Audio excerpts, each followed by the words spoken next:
Welcome in, everybody. Jay Smithini here from the mothership in Houston, Texas. Counting down the days until Grand National. It's 3 weeks if you're listening on, well, I guess most people won't be listening on September 9th, which is the day we're recording, unless you're a real hardcore 29er, Terry, right? Like, it's got to be some people that like listen same day. They wait till it loads and they're popping it on at like midnight or something like that. I think we have a few that do that. Yeah, it's good to have fans, right? As long as they don't go like hardcore super fan, like creepy. We referenced the movie Misery on the show before, and the hardcore super fan from that. Like, let's not do that. But otherwise, yeah, I'm good with us, the 29ers coming out in force. So I'm all for it as well. There's not, I don't think there's a wrong way to do it. right, yeah. If you're listening, if you're watching, if you're taking this in any way, you're doing it right in our books. So okay, so 3 weeks until Grand National. I've actually got a little cribbage coming up this weekend. I'm going to make the trek up to Dallas for the I believe it's the Red River Peg Out is the name of the event. Going up there and supporting that. It will be an adventure because I'm having to wake up at like 3 a.m. to drive because I have the social event like the night before. So I get to drive like 4 hours way early in the morning and then pop in 22 games. I'm not optimistic for my scorecard to be that great. Low on sleep, but it will be an adventure, right? So Because you're only going to sleep, 2 or 3 hours, I would think, because the concert goes late. yeah, for those who don't know, I'm going to see a concert on Friday night in Houston. And then, right, yeah, the concert will probably run till like 10 or 11, go home, kind of wind down, and then catch a couple of Z's and then drive and hope that everything goes well. At least the roadways should be pretty chill. I don't know. But anyway, y'all are not here for track reports, you're here for cribbage. But yeah, I'm excited to get some live play going on. Did have grassroots over the weekend, got smashed. Put up a solid 7-3 card, which I was impressed by. All right. So yeah, not my favorite, but did get some good hands out of it. So, but I want to clear the runway here because Terry Cushman reached out to me today and said, Jason, I have some crackpot ideas that I want to bring to the program. And we are always here for the crackpot ideas. So, Terry, without further ado, please lay these lovely nuggets of wisdom upon us. I've got a couple this week, and I think one might have some open-mindedness, and I don't know if everyone will like the second one, but we just throw them into the universe. You're throwing the spaghetti against the wall, and if it sticks, it sticks. And I'm not sure if I've done this first one before either. If I did, it was several months ago. So maybe it's worth one more look anyway. And maybe I didn't do it. I just can't remember because Jason and I talk off air and it all just runs together. I'm like, was that on the air or was it off the air when we talked about it? I don't know. But yeah, anyway. I should keep like a notebook, but I don't. But oh well. So yeah, it might for the hardcores. This might not be new, but we're gonna do it anyway. So go right ahead, Terry. All right, so here we go. Crackpot idea 1. Yeah. So this theoretically would be fine for a 9-game club or a 6-game club, but there's a lot of grassroots only players that have never been to a big weekend tournament, and if they have, maybe they've only been to 1 or 2. So an interesting twist I think we could add to grassroots is take your top 4 players, play your 6 games, play your 9 games, however many it is. Your top 4 players will do a playoff. That's just 1 game each round. So it's only adding 2 games to the night and only for the 4 people that make it. So you'll have your 1 through 4 seed. So, first place will play 4th, second place will play 3rd. The winner of each of those 2 games will play the final for the night and then take, the winner of that will take first place for the night, and second will take runner-up money. And I just think it's kind of a cool idea. It just adds a layer to it because now you don't necessarily have to win anymore. You're just trying to make the cut like you would at a big tournament. And, any of the 4 can win after that. There's no real advantages. And it just gives the grassroots only players kind of a taste of what the weekend tournaments are. Okay. Is it top four no matter the size of the club? Like there's some grassroots club that have, I don't know, 40, 50 people, right? And there's some that have, like the Houston club here sometimes will have 6, right? Sometimes we'll have 10 or 12 or 14 or whatever. Is it 4 no matter what? Or do you do it a little different depending on the size of it? Well, here's how I would do it. This is what I would use to dictate it. How many people are getting paid for the night? And that should be how many people will play off at the end of the night. So if only 3 people are getting paid, then whoever did finish first, I would say in the, It's a in the buy, 16th. yeah. Yeah. And then do it that way, basically. Would be Okay. my suggestion. And I mean, people can take this and restructure it or rearrange anything they want, any aspect of it. I'm just throwing the basic foundation of an idea out. And as a lot of people know, I'm the creator of the Consi Light format. And by the time the board of directors and everyone else who was involved with implementing it, it wasn't exactly how I drew it up, and that's fine. So so just an idea. I just think it adds an interesting dynamic to the night if people want to do it. Okay. Yeah, I'm not opposed. It almost feels like a GR9, right? Like it's a little thing that you can pre-sign up for if you want to, right? Because some people, their timeline's a little tight or it gets late. But yeah, I'm not opposed to that one. I don't think it's essential one way or the other. But yeah, I feel like the idea, right, is grassroots is seen as the breeding ground where You test things. you test things, but also like it's where you sharpen yourself before you're ready to play like a full 22 gamer, right? Grassroots, we're supposed to be a little more forgiving about time limits and teaching and things. It's okay for grassroots to be competitive and all that stuff, but yeah, it gives a little, whets the appetite of the competitive folks. So yeah, okay, all right. I don't hate that one. It's like I'll give that one a 6 out of 10, a 7 out of 10. Like on the what's it? I'll give it like 3 tinfoil hats, out of 5. Trying to think what the scale is for how crackpot of an idea is, or how doable an idea. I like the idea of like you give it, like out of 10 crackpots, like it's like a 3 or a 4. It's not super crackpot, right? Like moon landing didn't exist is to me is like 9 or a 10 out of 10 crackpots. That one's like a 3 out of 4. I'm okay with it. Okay. I think you said you had another one too, right? Well, just to be clear on this, to wrap it up, not every club has to do it, and it doesn't affect the normal grassroots standings nationally. Yeah. So it could simply be an optional thing for any club that wants to mess with it. So okay. I'll end that one with that. The second one, hear me out on this one. It's a good theory when it starts with, okay, hear me out. Like there was a trend running around the internet, the hear me out cake. I encourage those who don't know what that is to do some Googling. There's nothing like family unfriendly about that one, but go on. Yes. All right. The hear me out. Yeah, I'm here. So this applies to the weekend tournaments, the big tournaments. Okay. I'm wondering if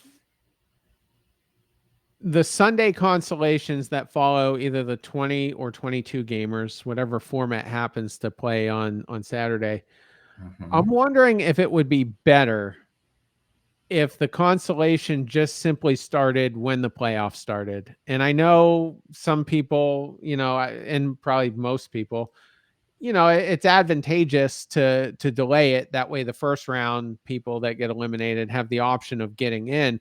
But I'm wondering if it's the opposite. I'm wondering if maybe people are more likely to stay over if they know it's going to be early. And to me, the benefit of it is I know I'm going to get home at a more reasonable hour at this point. When I go to Virginia Beach, for instance, that's a 6-hour drive for me. So if I get bounced in the first round of the main, typically I leave anyway. But if let's say I don't make the playoffs and I decide to stay that extra night to play the consolation, yeah, if it's going to start at 8, I'll probably theoretically be home at 7 or 8 at the latest versus 9 or 10, if I played out the full 9 games, went all the way to the finals, and then had to drive the 6 hours. I'm just wondering if an earlier start time could be more appealing. Oh, I don't hate that. You could also do it the other way, where you just you don't start the playoffs as early, right? Like it's almost a bummer if you're on the bubble of an event, and it's like, oh yeah, playoffs are going to start at 7 a.m. and I'm like, I gotta wake up and be awake and ready to play at 7 a.m.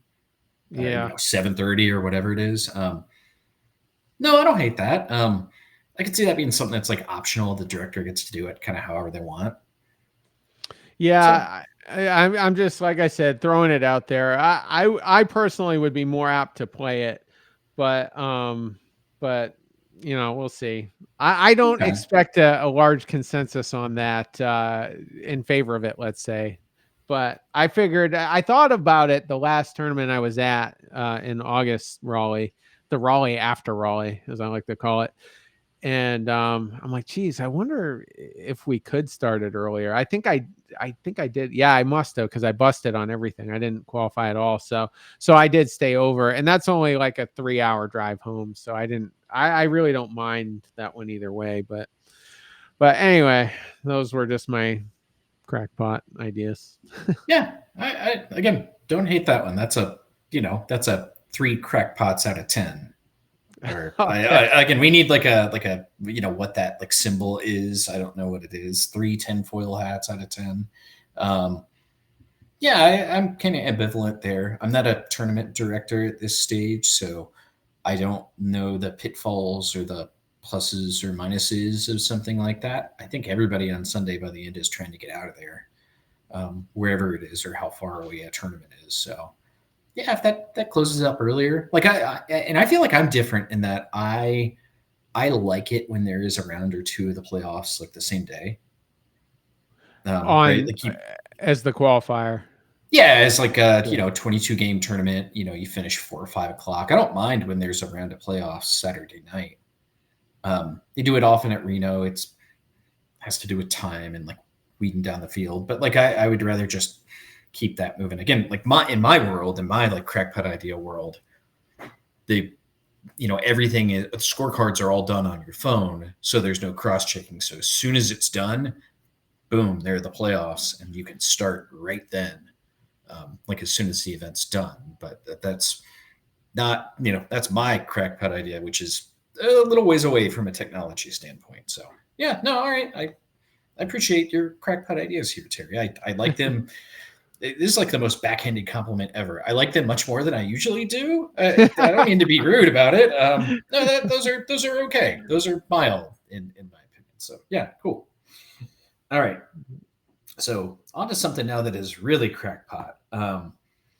So we're gonna do the fantasy draft here, and this one is a weird one.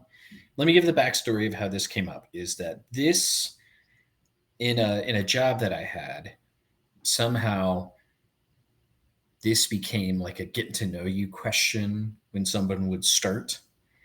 Um, and there was like a group of things and whatever it is that we had to have people answer and just right trying to get to know the people. And this always spurred conversation and people really got into it. And so the draft that we're doing today is weird smells. Now, what I mean by that is smells that you like, but that are not your normal good smells, right? Not fresh baked bread or pizza or I don't know, like vanilla or lavender or whatever it is that people like. So these are like strange smells that you find appealing in some capacity. And when I was researching this for my own little like cheat sheet, this is a bigger thing than I think people realize. There were whole Reddit posts, BuzzFeed articles devoted to this.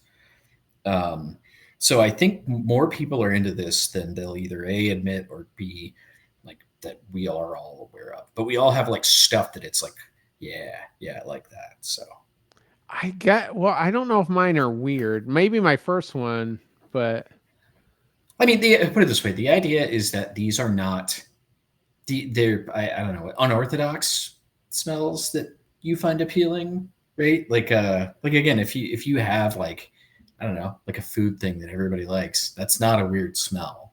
But like, I'll give you an example of one, and it like blew my mind when somebody said this one is, and it's not on my list, but baby, which is exactly what you think it is. There is no more to it or this or that. They said they like the Oh, smell of babies, not like baby's diapers or spit up or whatever it is, but like something about like the smell of like a newborn child, which is a little creepy to me, but I can kind of understand. I guess they do kind of have a smell to them. So anyway, that's the inspiration. That's kind of the idea behind this.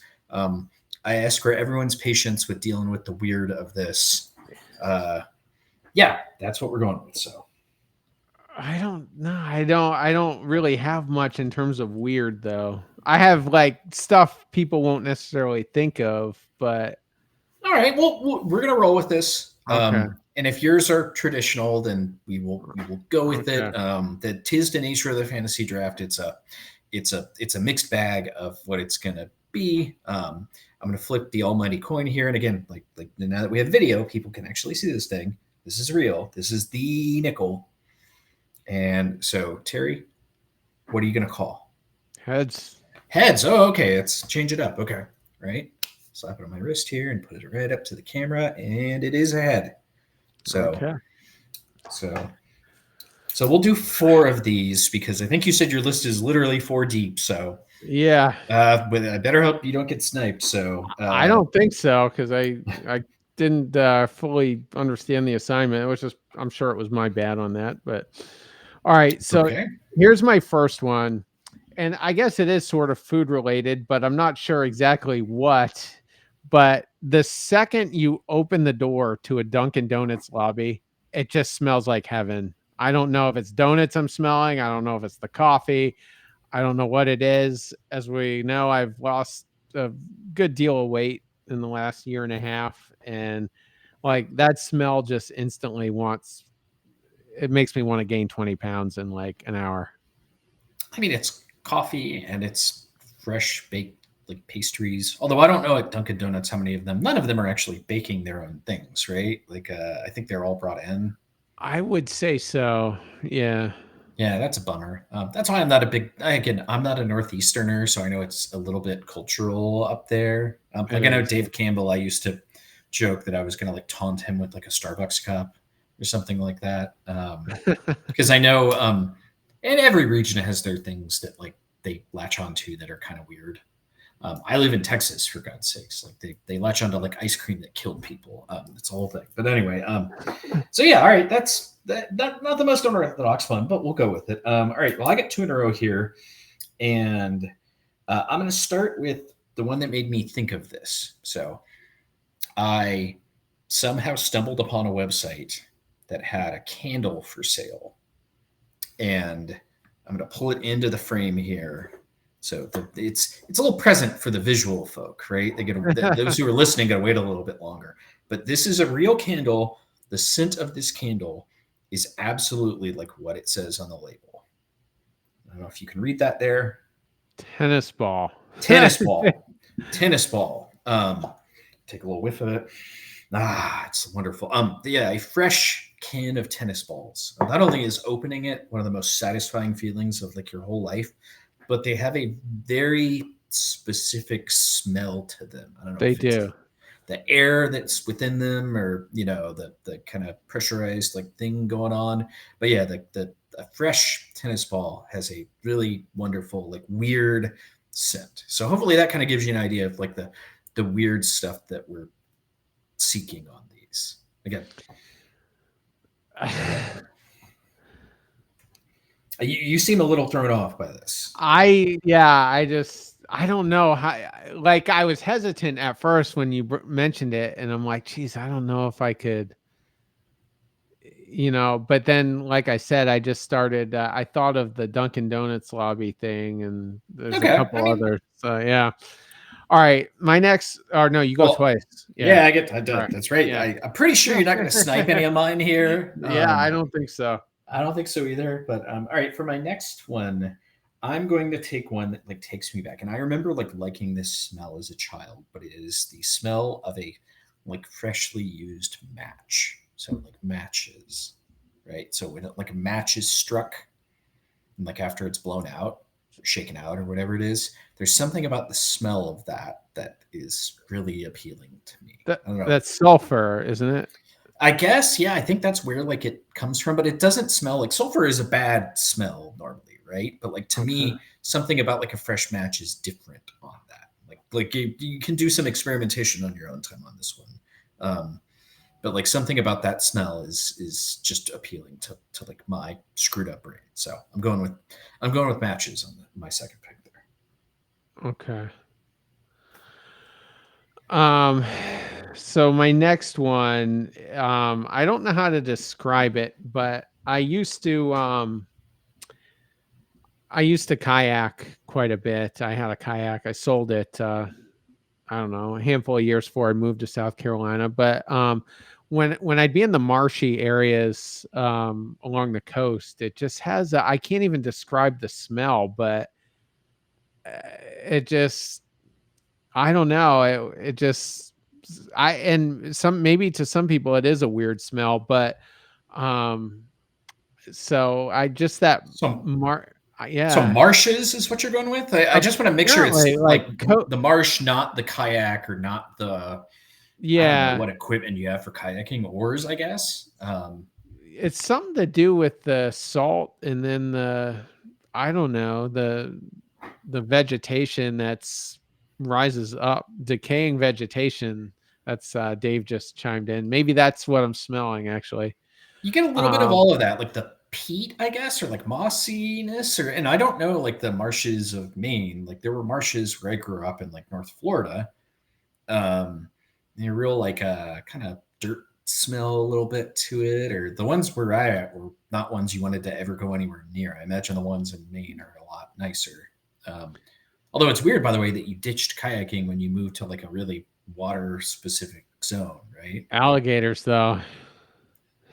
Oh, okay. Yeah. Yeah. I guess I probably don't want to run into one of those. So, right. Yeah. Yeah, That's a whole different smell. So, and these weren't like sea kayaks. Mine was only like 12 feet long, for instance. I think you'd want to have like a 20-foot kayak for like the actual ocean. So marshes tend to be kind of calm and you're gonna paddle through them at a relatively lower tide.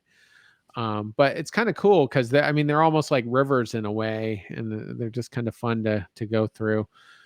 But okay. By the way, that I think that qualifies as a weird smell. I think that's okay. okay. Like, I think that catches the spirit of what we're trying to do here.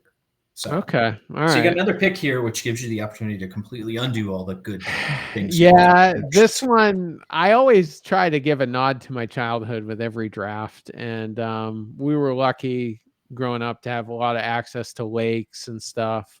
My family, my grandparents had a camp, and so did both sets of grandparents did, and I had some aunt and uncles that did as well. And campfires are a normal thing, in those type of atmospheres, and when we would roast marshmallows, I don't know, there's just something about that. It's just summer's my favorite season, and I don't know. Okay. I just like the smell of that over a open campfire. See, I feel like campfire would like qualify for what we're doing here, but like roasted marshmallows are a It little more could. like it seems to be kind of universally liked, I guess. But although it's weird, like I don't like marshmallows very much. Not to poop, like you like them all you want, but they texturally I don't love them. Like they're just something about them. I think it's Uh, like the store bought ones are kind of crap, but like when people actually make them, they're really really good. Okay. I think I've only ever had store-bought ones. We would actually make s'mores with them, and I would get annoyed at how messy they could get on my hands, but I Kind didn't of the mind the nature of taste back camping, then. right? It's kind of have Yeah. to put that one aside. Yeah, you just go down to the lake and, rinse off or whatever. Okay. Wait, again, not a horrible choice there. Again, it's mine are going to be a little more unorthodox, but we're going to go with it. Okay, all right. I got two more here. I feel like these two are real weird. Okay. Um, Dead bodies? no, No. no, no, nothing like that. Oh, Nothing, okay. nothing like creepy, right? Like, listen, cribbage podcast at gmail.com. Send us your thoughts on these, but I don't want the creepy ones. Like, if you like dead bodies, that's on your own time, that's fine. Like we try not to judge on this program, but so what I found when I was digging around on this, and like I knew I always liked this, but I couldn't find the name of it. There was like a toy growing up, and they were called Bloonies. Do you know what this is? Do you have any idea what a Bloonie is? So Nope. it's like, and let me. I'm just gonna like Google here on the spot to see if I can like describe them. So what they were are these tubes that they would usually sell in like a drugstore or something like that, right? And um, it was like you were blowing bubbles on the end of like a straw, and they had like this, I don't know, it's some sort of like epoxy or something else within them, but it was I'm reading like on a like just a Google thing. So it's like large size aluminum tubes and super cool blowing straws with a valve inside for blowing huge plastic bubbles. And something about that smell of like that was just a pleasant thing to me. I don't know why. I don't know if it's like just taking me back to childhood or whatever it is, but something about that smell like always made me happy. It's almost like a, I don't know, like a chemical smell. Again, this is a thing where like words don't always like explain it, but Yeah. like I don't know. Is what I'm saying like ringing a bell to you whatsoever? You ever seen or heard of these things in any capacity? I don't think so. Okay. Yeah, well, not everything's a winner. I bet somebody out there listening is like seeing this. Dave mentions in our little chat here, David Hayes, by the way, shout out to David for all our help in getting this thing going. Like a super elastic bubble plastic is kind of what it is. So I don't know. There's a real strange like chemical smell to it. And then the last one I'm taking is kind of in the same vein. I'm gonna call it just acetone is going to be the last one. Um, and at large, I would say like hair salon, right? When you walk into like a salon of any kind, there's a certain smell in the air, and especially if There is. it's Yeah. like nails and all these other things, and like nail polish remover is a really good. But all those things like together in the air, just something about that has always been appealing to me. I can't explain why. Like I don't really want anybody to psychoanalyze me. I'd rather just be floating around in the world, like Flowers for Algernon. For those that have ever read that, like I would prefer to be kind of ignorant and not know why that is a thing. But something about that one just is strange enough, but I enjoy it. So like, I didn't hang out in a lot of nail salons growing up, Terry. I don't know about you, but like, you've at least like been in a salon of some kind and like get what I'm talking about with this one, yeah. Yeah, I've basically done my own hair since probably sophomore year of high school. It's just easy as hell. Just take the clippers to it, and you know, It's the right try not to price, try you not know. to miss a spot. Right? Yeah, hell yeah, that thing's paid for itself after like 3 cuts, and they last like 5 or 6 years. But yeah, my mom as kids would take us there, and there's me and two brothers, so you're gonna be there a little while, Yeah. while everyone gets their haircut. So yeah, I'm familiar with that. So this next one is the least weirdest of them all, but I have a funny story attached to it, so that's why I'm gonna go with it. But I'm an Uber driver, as we know. And typically, I only do it on Saturday nights. And if I'm being completely honest, half the time I just 3 o'clock hits around and I'm like, I'm not doing it tonight. And that's the cool thing about doing it is you work for yourself, and if you don't want to go to work, you don't have to go to work. But anyway, so every I don't know third week I do get these Febreze air fresheners, and I always pick the tropical scent, whatever it is, and people will comment on it. They're like, "Oh wow, your car smells nice," and I always tell them like, "Yeah, I like it smelling nice and girly in here," and they laugh. And but one night, and this is where the funny part comes in. I was rear-ended, and I wasn't even at a stop. I was traveling on a 2-lane highway, or I guess 2 lanes in each direction, let's call it, so there's no confusion. And I was in the right lane, the non-passing lane, and I was Mm-hmm. going about 55 miles an hour, and somebody plowed into me going about, I don't know, at least 75 or 80. And I had two riders in the back, and they kind of started playing hurt. It wasn't a hard impact. Just a slight jolt. It was more weird than anything. You're not used to feeling that while you're driving at that speed. And so I pulled over, and then I had to call the ambulance and all that. And the other guy bolted. The guy who hit me bolted, and I Oh didn't no. know it because another vehicle pulled over with me, and that was just a witness vehicle. But amongst my confusion, in literally the second or two after, I just thought that the vehicle pulling over with me was the one that went into me. So anyway, I had to call 911 for the two riders, and they had me check to make sure no fuel was leaking.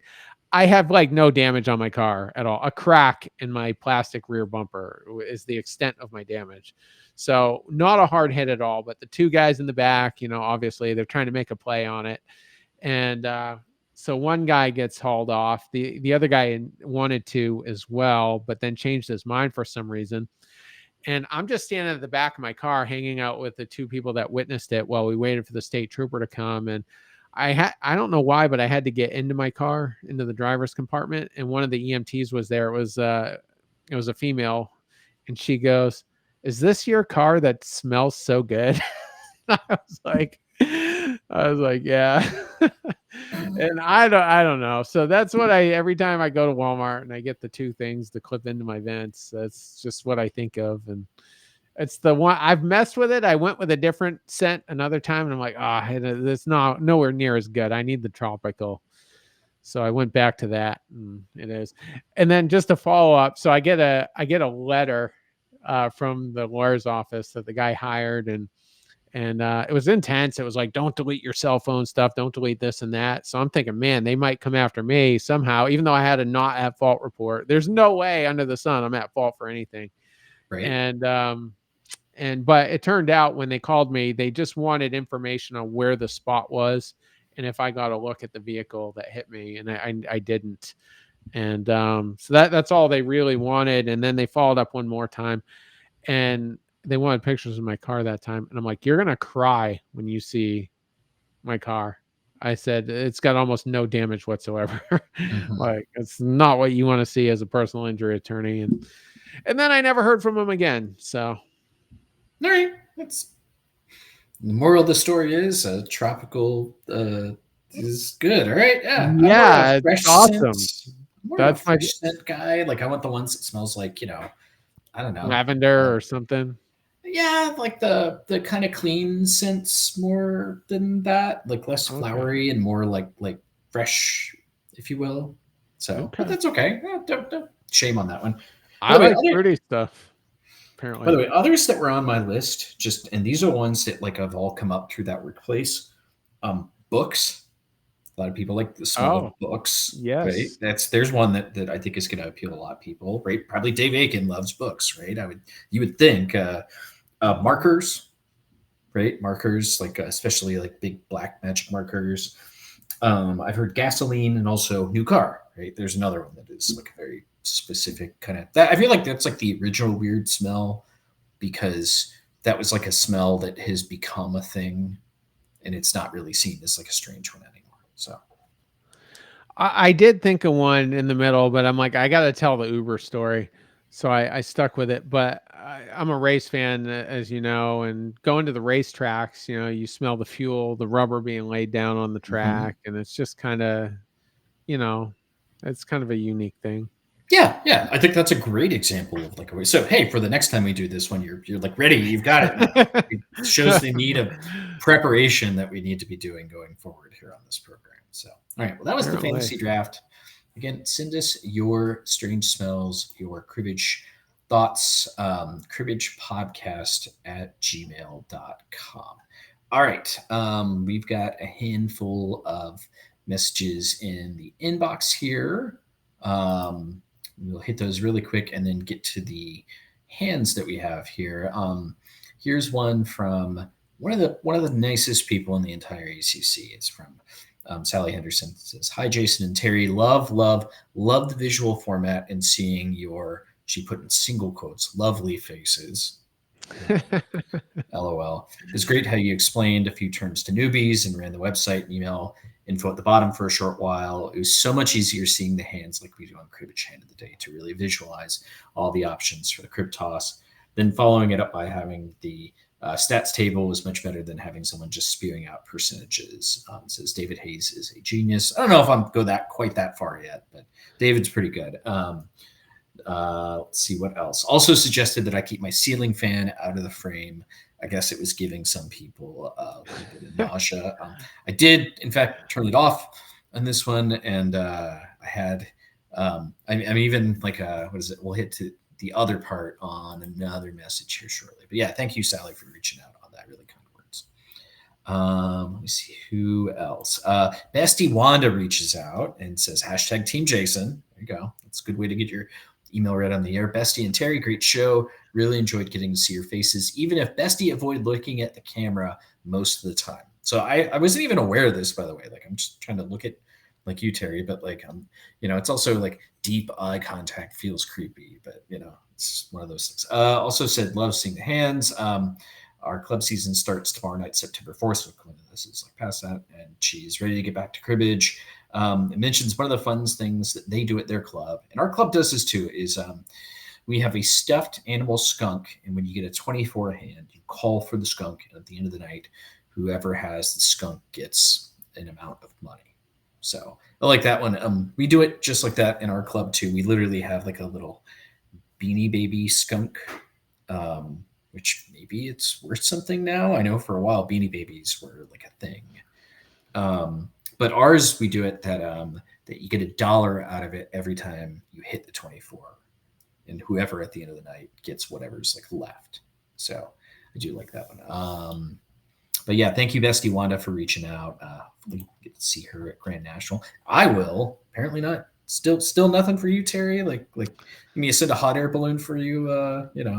Like I was trying to win the Powerball over the weekend for us to all be flying private jets out there, but no, the numbers did not cooperate. I got Iowa the weekend after this one, but okay. All right, so you got some cribbage coming up. And Robert Milk checks in, says hi, hashtag Team Jason and hashtag Team Terry. First, Team Jason for being in my list of tournament wins. Ha ha ha over noted opponents. And so he mentions he beat some guy named Rob Medeiros. I've never heard of this guy. You heard of him? I don't know. Rings a bell. In a Portsmouth, New Hampshire high roller. Mentions Jerry Hardy, Peter Sedian, Jim Crawford, who's a very good player. Jim Crawford, good player. Yeah. But you and he are like similar levels of like conspiracy theorists. Oh, he was my roommate for Reno. So yeah, we got right into it. Oh man. Yeah, you guys are like equal level, like tinfoil hats. Bernie Nelson, and then Steve Sadler he mentions, and then honorable mention Jason Matheny in the Roadrunner Classic. He beat me like a rented mule. Beat me like a 2-0, and it was not close to close. And then says, when it comes to analyzing and discussing hands, I am definitely a hashtag Team Terry. This is due to his more aggressive style of play, and Terry seems to be more completely analyze situations such as number of winners. So interesting thought. Appreciate that email, Bob. From Bob. All right, so let's jump to the hands that we have here. And all right, so this is the first one here. So hopefully everybody can see this, but we're going to explain the position here again for our non-video folks, the ones that are stuck in the old days. Bummer, but okay, so you are in hole 63. Your opponent is dealing in hole 59, and the hand is 5, 6, 9, 9, 10, 10. So Terry, why don't you lead us off? Like break this one down. What do you see here? What do you think is the way to hold this, to throw this? Like what run me through your process. So I mean, you're borderline in position. I mean, you want to get to hole, I think at least 70. I forget what Dylan says, but 70 to 73, you're I think in decent shape. Dylan is 69 is Dylan's. Oh, okay. Well, so yeah, see, you're going to be in position after this, regardless of a couple of ways you might hold it. But, you're not throwing, the most comfortable combination to your opponent's crib here. For me personally, there's no scenario where I would throw the 5 away from this. But other than that, nothing else really scares me. Do you want me to say how I did it, or do you want to? Yeah, go ahead. And then was this? I So guess this was your submission, or I think it this one was. is to me is reasonably cut and dried. But yeah, go Okay. ahead. Let me know I, what you think, and then I'll opine. that makes me think we're going to disagree, but I thought about it for a good, 15, 20 seconds, which is forever online, by the way. Um I chucked both the tens was what was Hmm, the solution I came with. okay, I don't hate that. It's not how I would go about it. Like maybe the numbers will speak to that one a little more. So hopefully we can agree at least from the position. To me, this is like an all offense position. It's like a Terry position, right? Throw caution in the wind. Like there's not really a toss in this book that right. You are all you have to do is hold position the rest of the way, and you're going to win this game, which is not a guarantee. So I'm going to grab as many points as I can here. And I think the best way to do that is by throwing 6-9. So I'd be holding 5-9, 10-10. Right? You can't hold more than 6 points no matter how you do this. So in this case, like what's the best 6 points here? And particularly as non-dealer, I just like the 5-9-10-10. Right? You are open-ended with the 9-10-10 so that you cut the 8 or the jack. Or a 10 is a great cut here too. But yeah, I feel like that's my best chance to just push my points as forward as I can. The dealer is 10 points short of their position, and I'm really not all that worried about throwing 6-9 in that spot.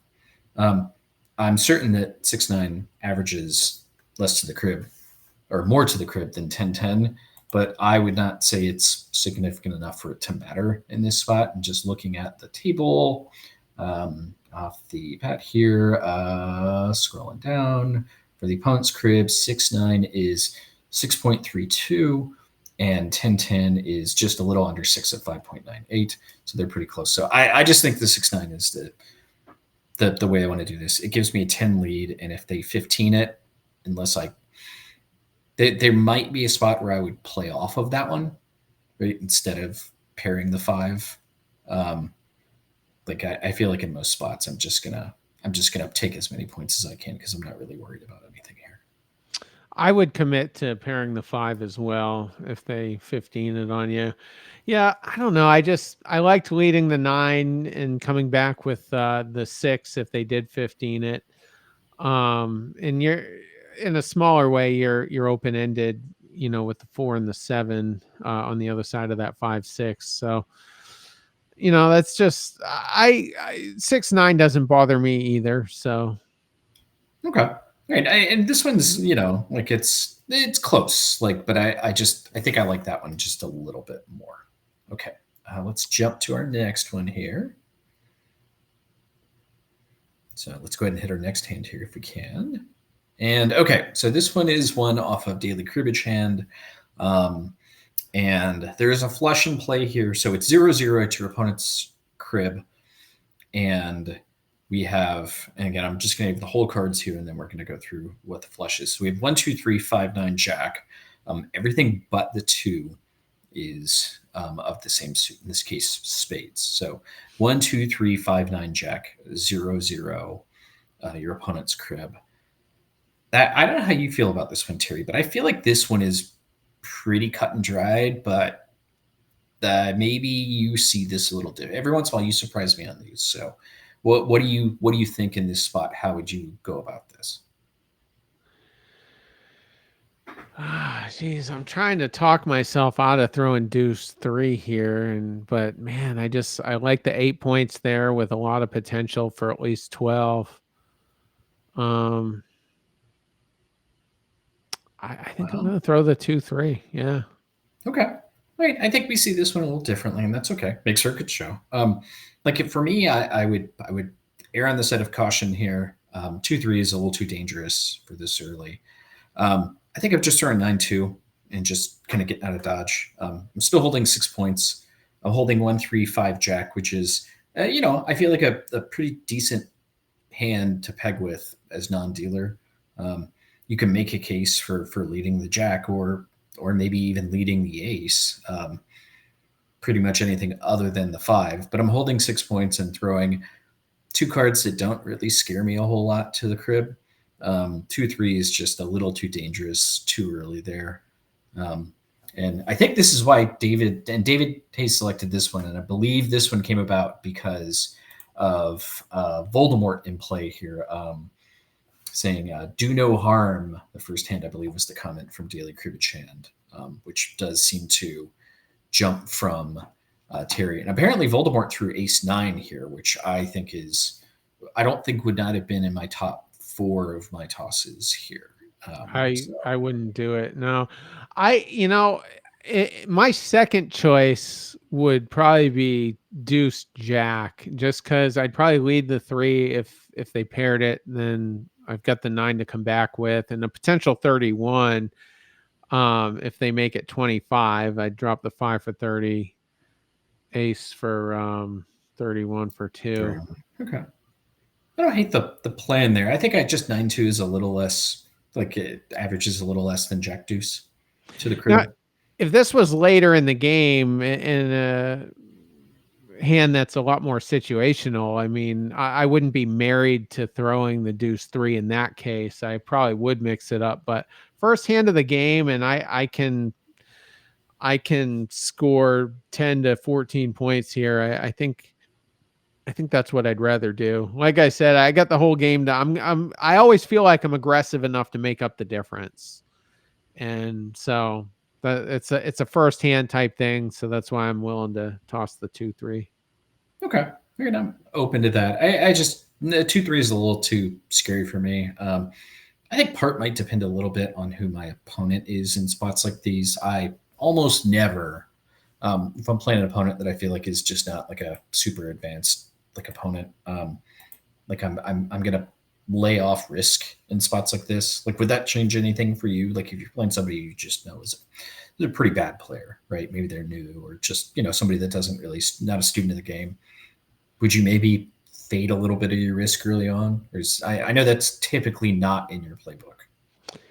No, I think I'd do it the opposite. If I was playing a Voldemort type guy, maybe I would hedge a little bit, but I feel like I'm just gonna call them bad players. Typically, they're gonna short themselves by playing way too much defense over the course of 121 points. So that just makes me want to be more aggressive. I mean, I err on the side of aggression, but I think against very bad players, as you put it. Like, I want to fade really, really big cribs. Like, I don't want to, what the old saying is, right? You can't win the game on first street, but you can lose it. Which is a little, I don't necessarily agree with that either. Like, you can come back from any lead, but I just don't really want to, be quite as risky if I'm playing someone that I feel like I have an advantage over strategically. So okay.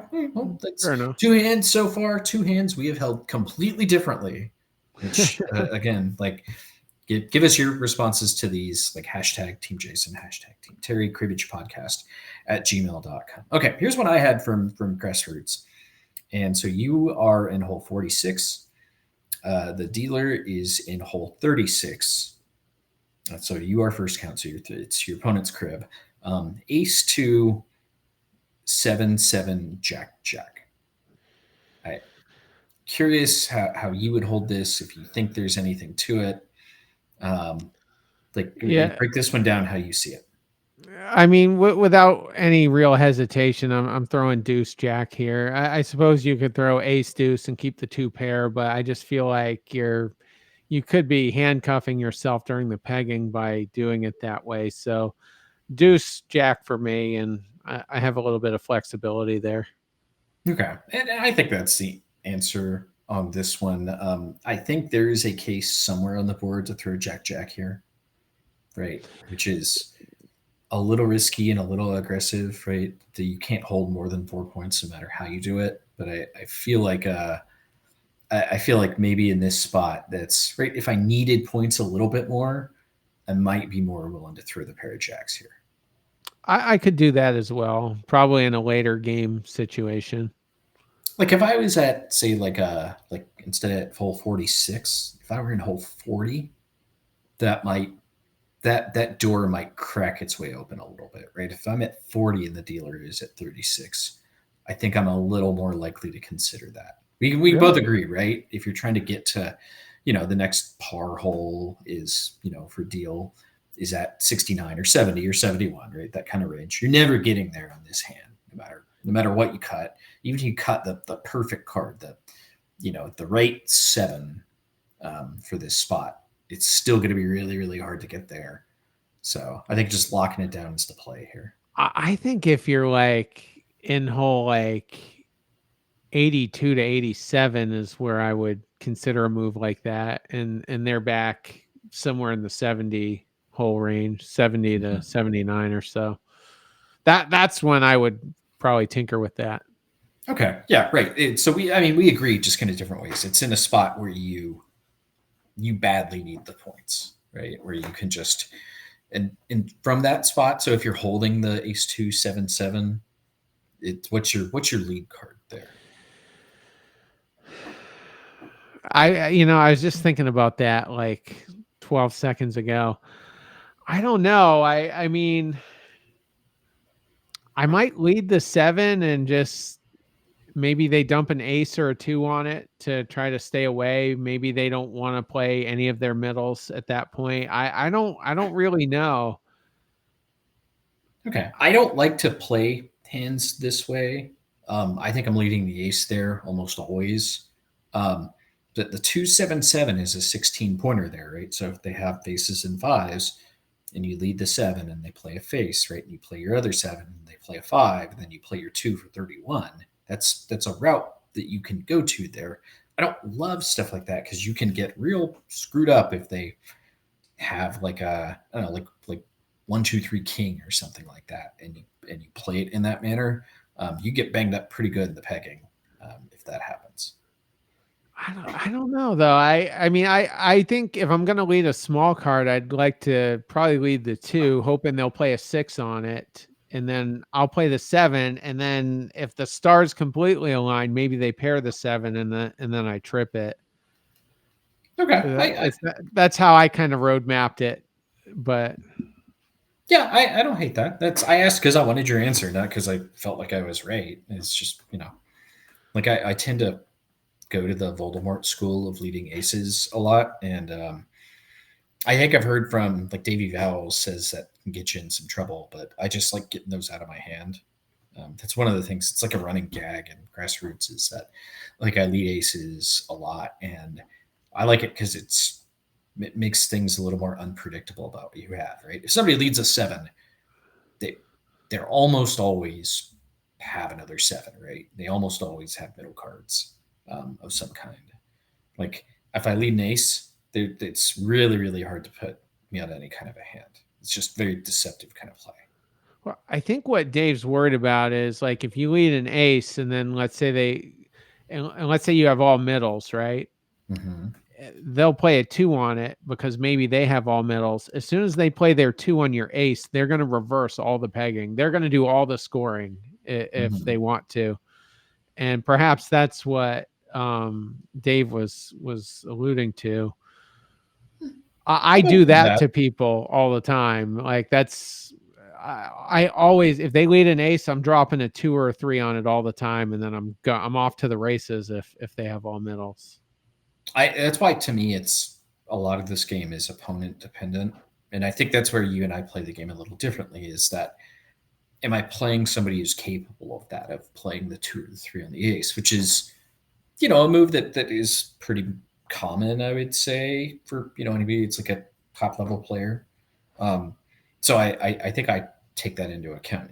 Is somebody capable of making that play? Some of these players are a little more normal, right? And are a little more traditional. I don't know how to say it, or just not. Somebody's not. There are some players that are just not capable of that play, unless that's what they have, right? If you play an ace and they play a 3 on it, that means that their hand is 2 3 3 4, right? Every time, and you just count on it. And there's some people that are capable of playing that 2 or that 3 with all kinds of hands. So I think that's where True. Yeah. This game is a lot more opponent dependent. So, all right, we got like 4 more here, so let's run through them here so we don't run too late. Okay, this is another one from Grassroots. So this is another flush hand. So there are 5 spades in this hand. So let me give you the whole hand. It's you are dealing in hole 38. Your opponent is first count in hole 37. And the hand is 5, 8, 9, queen, king, king. So if you are a nuanced person, you realize that one of the kings is the unsuited card. So 5, 8, 9, queen, king. All of that is spades. And then there's another king. So there's a couple of routes here. Just kind of curious how you would toss this.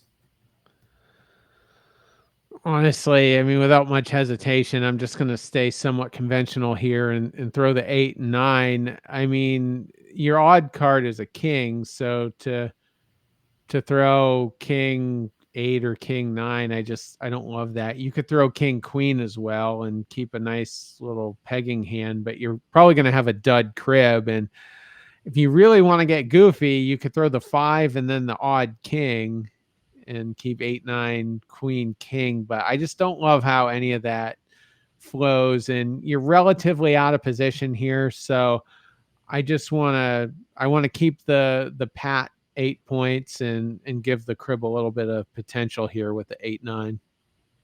So I think you are missing the one throw, and I think this is the way I threw this. Not saying it's right. I think king king is the throw. Okay. Here. You're holding 6 points. You have pegging flexibility.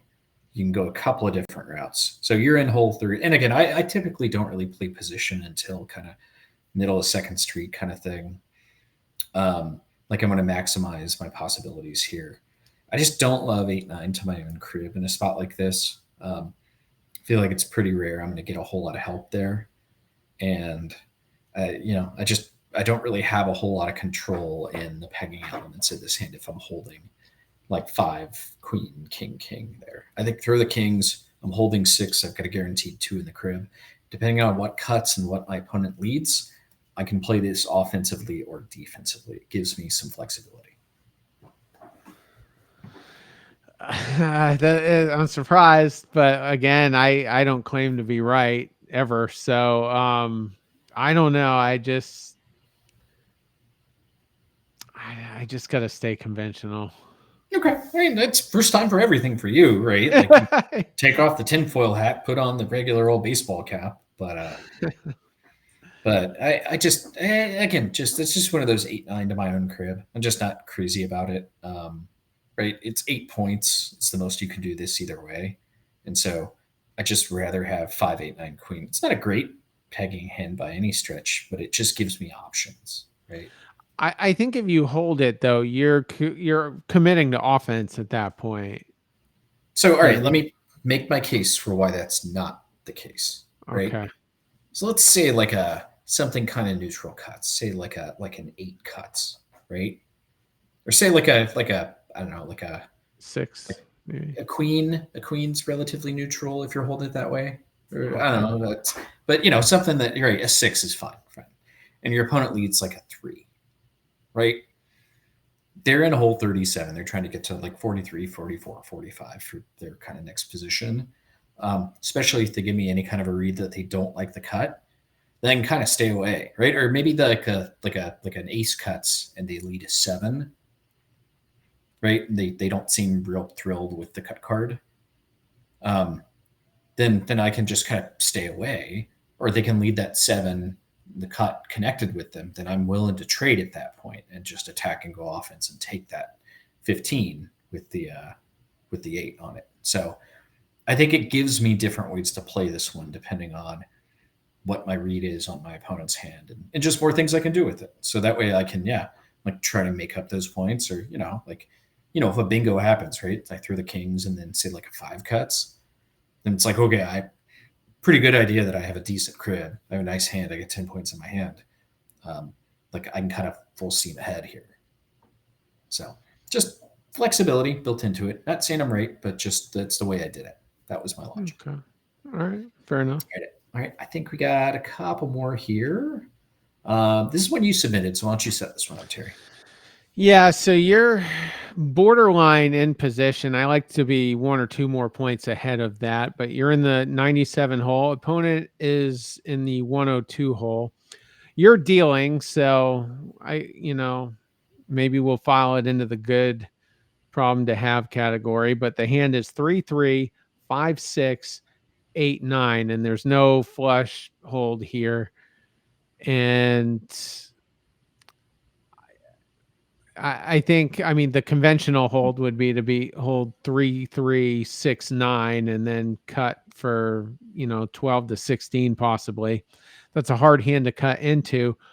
Or you could do it the way that I did it, and I'm not even sure it was the right way, but I held 3-3-8-9 and threw the connecting 5-6.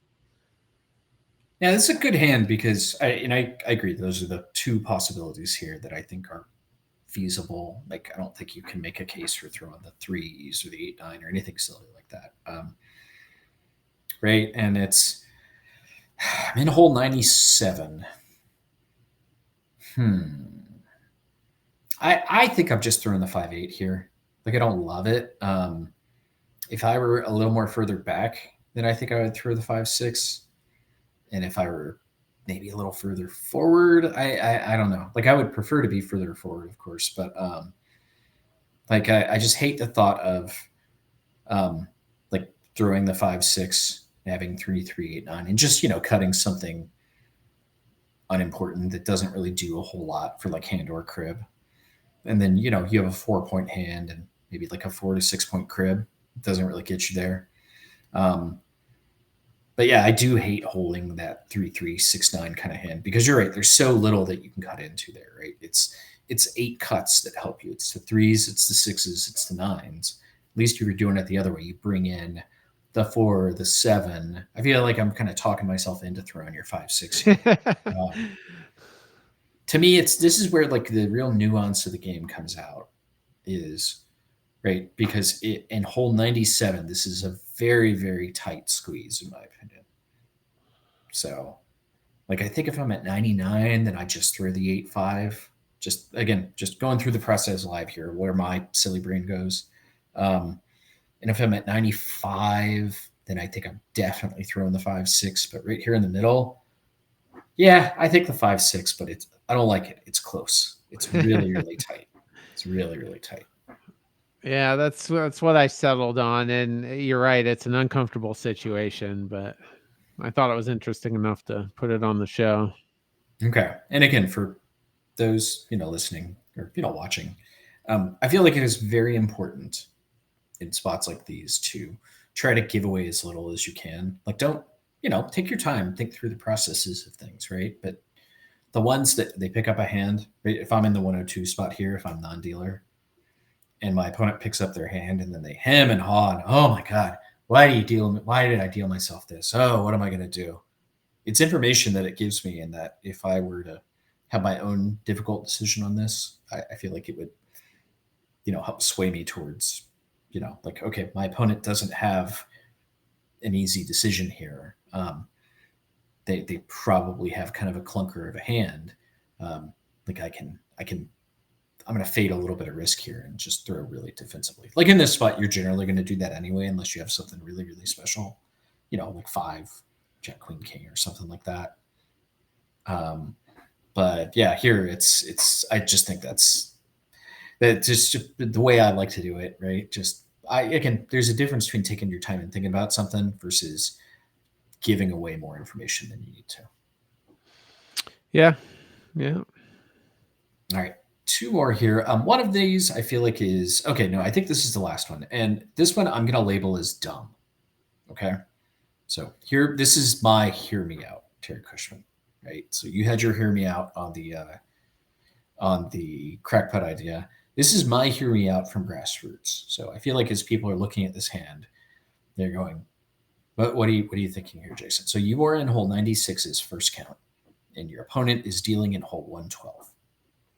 So to make an understatement, it is a very, very, it's not the greatest of chances here to win this game. And the hand that you have been dealt is 5, 10, Jack, Queen, King, King. So I've set this up clearly because I did something a little different here. I want to see if you spot it, but I want to at least give my thought on how I'm seeing this one. I mean, my throw is king 10 here and just hope they whiff so bad in a lot of different ways. But you're making me think you either threw king or 10-5. I don't know. So I believe in this so strongly, and especially it matters so much more at grassroots, right? This is a hand I had at grassroots. Like as I believe a football coach once said, you play to win the game, right? And so in a spot like this, I'm trying to create the perfect storm because I think we can agree in this spot, you're going to lose this game 99 out of 100 times, At least. 999 out of 1,000 times, right? But I'm going to play for that one chance, that 1 in 1,000, to give myself a chance to do that. And sometimes that requires that you. So I try to, in my head, I try to, when people ask me about hands, I'm trying to create the perfect storm. Like, what has to happen in order for me to win this game? So you would have to trip the kings possibly. Right. So And even with the perfect cut card, no matter what you hold here, the best hand you can end up with is 18 points. And then you still need to peg 7 holes. That's a lot as non-dealer, no matter what you hold, no matter what you're doing. So I think you have to map out to catch the perfect cut and still peg enough. And I think the only way to do that is to hold Jack, Queen, King, King, and throw 10-5. okay. This is a full-on hear me out, right? You have to cut the perfect card, which in this case is probably the right 5 to get you a 17-point hand. You still have to peg 8, which means you're probably leading the jack and hoping that somehow, some way, that you're able to get like a weird 31 for 8 on the end or something like that, which is pretty freaking unlikely. But in this spot, I think it's your only chance to win this game. Like no matter what you throw, right? The traditional throw in this spot's pretty easy. It's king 10. Mm-hmm. But with the opponent dealing so close, I think my chances of catching the perfect cut card and getting the miracle amount of pegs outweighs their chances of catching 2 absolute clunker dead hands in a row here. And I'm going to take my chances to win this spot. It's not likely. I might be real dumb for doing it this way, but I also think you have nothing to lose in a place like this. Well, I don't think they're going to get a dead crib, though, with a face 5 in it. Well, right. I'm saying, but that's what I'm saying. Like, well, no matter what, I think your opponent is winning this game, right? Unless if they get to count their hand in crib. Again, everybody can catch a 2 blank or whatever it is, right? People have won from spots like these. But I think more often you play to win from this spot. And I think in that spot, the 10-5 is kind of the only route that I can see to that happening. It makes perfect sense after we've broken it down. Yeah, and again, you may have the perfect storm, and it may still not even work, right? Like this was the position I had, like specifically in grassroots. Like I think if I were, and again, there's another spot where like if I'm a little further down the board, yeah, then I'm going to take my chances to cut 17 to get out or something like that. I can't really imagine a world in which even if I cut the perfect hand, which would be 18 in this spot, try to peg 7 with 5, 10 Jack Queen or 5 Jack Queen King as dealer. Seems pretty unlikely to me. So anyway, just that, and again, tell people at grassroots, like play to win, right? Create even no matter how far behind you are in a game, and I'm getting a little preachy with this, but I believe so strongly about this, right? No matter how far behind you are, like be an optimist. I think that's in the Lynn book, right? Plan on, okay, even if I only have 1 cut to have a shot in this game, I'm going to play for that 1 damn cut. I maybe in a tournament, right? This is where grassroots is a little different than like a tournament. I might hold the more traditional because plus points can matter whether you qualify for the playoffs or not. Right, especially if I'm down to the wire. But in a spot like this, no, I'm just doesn't do anything for me to lose by 10 versus 26 or even 56. So that's just the way I like to play the game. Fair enough. All right, I think that is all the hands that we have for this week. Thanks again to David Hayes for helping us run this thing. Thanks to everybody that contributed. Again, the Cribbage podcast at gmail.com.